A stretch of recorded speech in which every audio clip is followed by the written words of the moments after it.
On the 26th of April 1986, near the city of Pripyat in Ukraine, a disastrous catastrophe had taken place. The reactor Unit 4 of the Chernobyl nuclear power plant had broken down, which led to its explosion and subsequently to radioactive contamination of the vast area. In a short period of time, over 350,000 people were evacuated and resettled. A restricted zone was designated around this power plant, which extends to many kilometers. All buildings within this zone, including the surrounding city, were abandoned. At the beginning of February 1987, 9 months after the disaster, a team of scientists from the Moscow Institute of Physics and Technology, which measured radiation in this exclusion zone, received signals that proved the existence of people operating in this area. Also, various unexplained anomalies had been discovered, which could have resulted from a type of radiation previously unknown to scientists.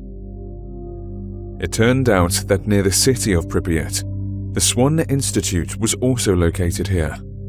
Its name comes from the abbreviation Syndrome Without a Name, the term given to the group of symptoms that do not occur in any known and catalogued disease. The facility was unofficially conducting a research program on unprecedented and very disturbing neurological and psychological disorders for many years. After the disaster, the institute was omitted during the evacuation operation because it was not included on any map. Only a few people from the USSR Ministry of Internal Affairs knew about its existence, but after the Chernobyl accident, they chose not to perform rescue operations on its territory. Scientists received details regarding the institute's scope of activity from an anonymous person. The facility was top secret and cut off from the rest of the world. People were sent there from all over the globe, and each medical case was unique in its own way. Because of the extraordinary abilities resulting from unexplored and undiagnosed diseases, patients were a threat to the environment. They were caged up and lived in strict isolation. This entire situation was kept secret from people outside the government, other than the few scientists who were made aware of the institute's activities. Scientists from the Moscow Institute, experts from the General Nuclear Inspectorate of Ukraine, and the rescue staff decided to send a special research and rescue expedition immediately to clarify the source of the anomalies and to save people who might still be alive. The group was commanded by Alexei Tokovsky, a rescue specialist. After determining the exact coordinates of the facility, the group reached the place and got inside. However, all people were separated and lost contact with each other in unexplained circumstances.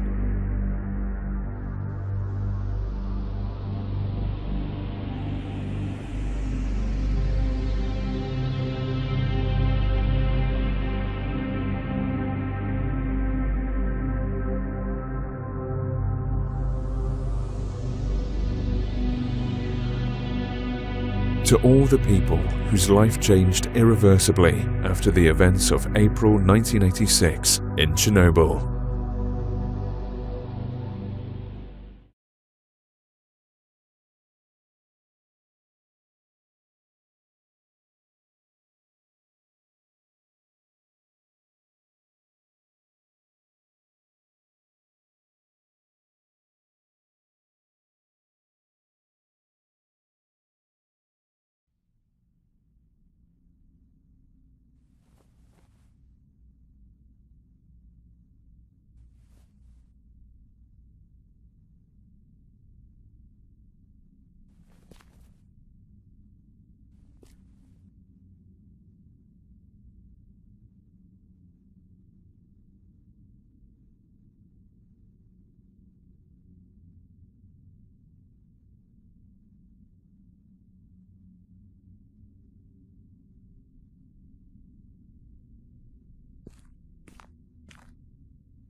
Her medical case was exciting and nightmarish at the same time.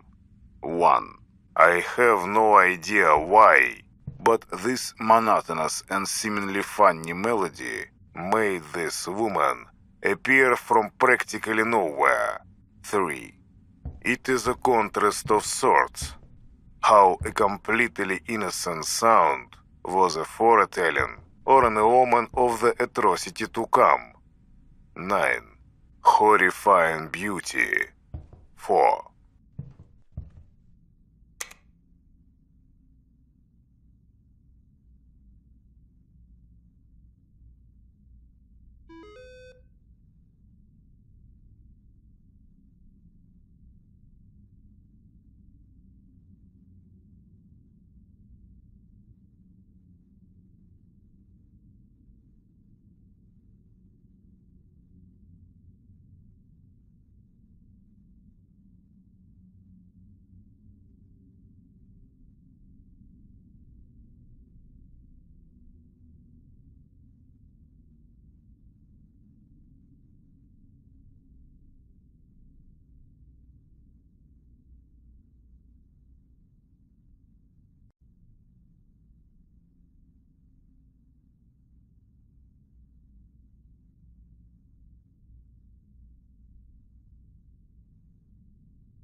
Her medical case was exciting and nightmarish at the same time.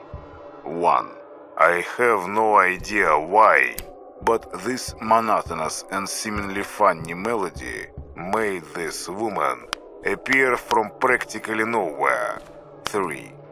It is a contrast of sorts.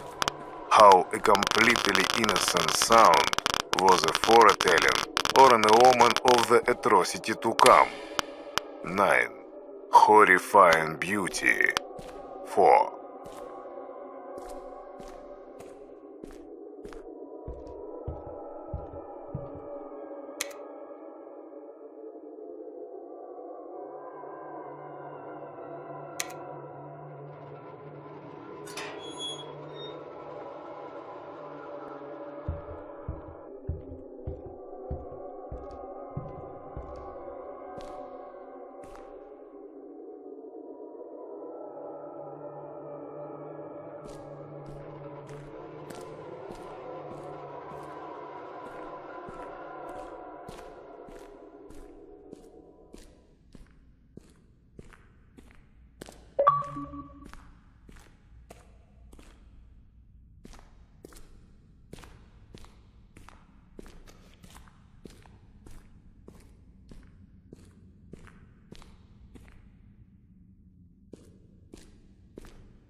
For some time now, the dimensions have been increasing.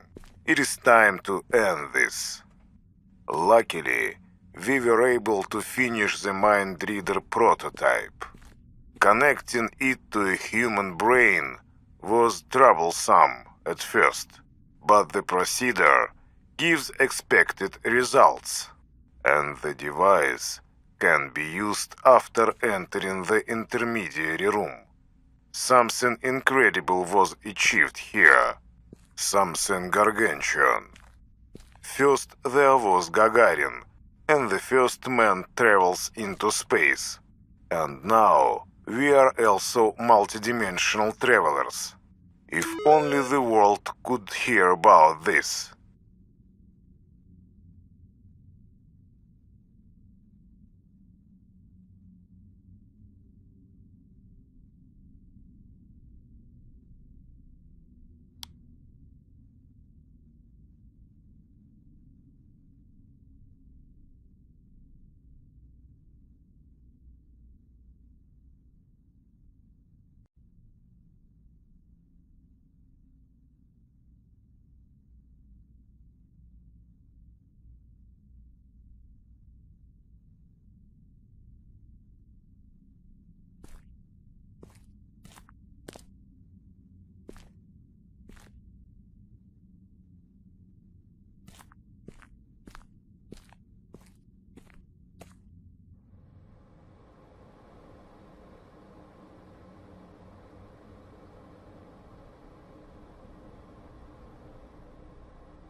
entity born from experiments that had been taking place in this institute. Those who had witnessed my creation called me the S.W.A.N phenomenon. I developed my own consciousness, and I exist trapped between reality and abstract space-time. I was never a regular person, even though I vividly remember the time when I lived free as a human. My condition was incredibly difficult, and no medical doctor could help me. The symptoms increased to such a point, I was becoming a danger to myself and my surroundings. I then got rejected by my family and persecuted by various people. They tried to kill me. One day, I received a message from a professor who said he was familiar with my case and thought he could try to help me. He claimed to be the founder and director of a specialist facility for people with rare, unknown and dangerous ailments. I was supposed to be put to various tests and undertake experimental treatment methods. Yes, Professor Andrei Kaidanovsky. I saw you getting into his office. Even his notes speak of what despicable man he is. Departure for the Institute was a blessing to me, an escape from a life full of suffering and becoming sicker by the day. Only here was I given a glimpse of hope, a slight shadow of a chance for a cure. For the first time, someone had reached out a helping hand. When I met Kaidanovsky, he was extremely kind-hearted, promising his full involvement in my conditions research and attempts to bring me back to full health. Everything changed when the research has started. I very quickly realized that something else was the main objective here, but it was too late to back out. People like me got locked up in here and were kept by force. They were used for research on obtaining and isolating the so-called S.W.A.N factor for the Soviet Army's needs, apparently. It is a factor present in anybody infected with the S.W.A.N type disease. It makes them unique and grants special abilities, not necessarily good ones. According to the professor, due to the incredible power of my symptoms, I was a great potential source. At the same time, the level of complexity of my illness was extremely high. Experimental methods used by Kaidanovsky did nothing. It frustrated him greatly. Thanks to the power of all the devices constructed especially for me, the factor had finally left my body by itself. It divided into two separate entities, light and shadow. I am the shadow entity. You could say that the original me died. However, my consciousness keeps on living in those two elements separated by the factor. At this moment, I have to warn you. The portal you've located, thanks to the Mind Reader, did not appear for no reason. Mind Reader was created in this institute to find those portals and destroy the dimensions they lead to. But for the portal to form and the creator to be able to walk through it, something terrifying is required. If you have special abilities, it is possible to possess a person's life essence through murder and modify space-time to a point. The existence of each portal means somebody's death. portal's creation destabilizes your human reality.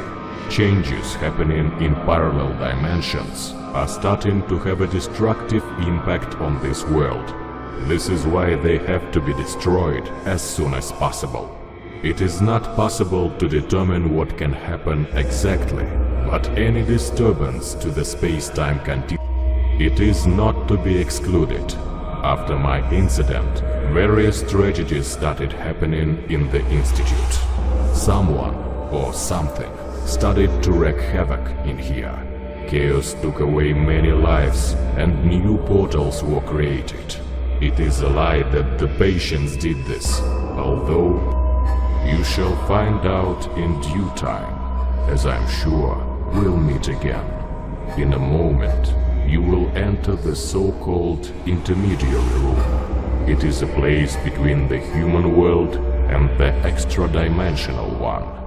That's where you get to the memory wasteland, one of the parallel dimensions. That's where the dimension's creator's thoughts are stored and form the foundation for the dimension's existence. When you destroy them, you return to the Institute and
you